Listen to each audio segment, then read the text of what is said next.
So again, I don't think there are any hard and fast rules, and there's a place for both of those sort of formats. So the really high-end, high production value stuff that looks great, sounds beautiful, has nice imagery, and you can obviously tell that it's got high production values. There is definitely a place for that.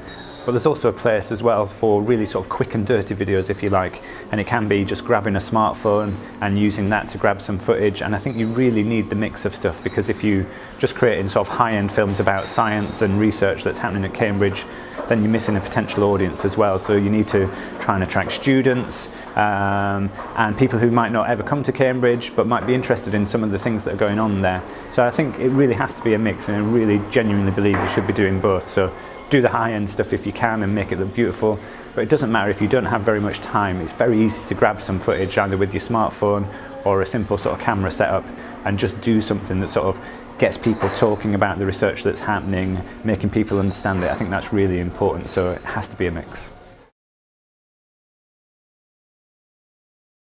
So our most popular film at Cambridge is one about killer T cells, which are the body's own natural defence mechanisms against cancer. And that was a very sort of simple film in some ways. It's only a minute long and it's under the microscope. So we have these beautiful visuals of these killer T cells attacking cancer cells in the body.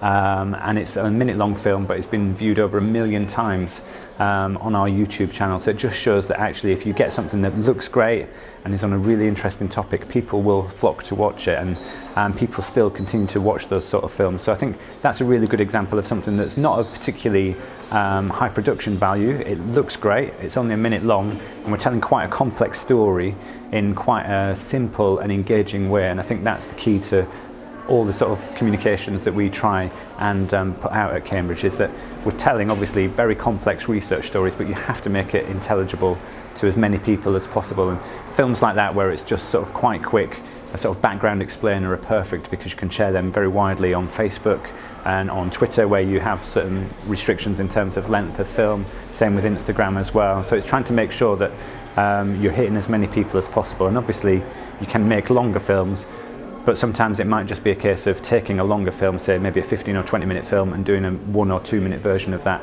so you can hit all the social media channels and share that as widely as possible, I think.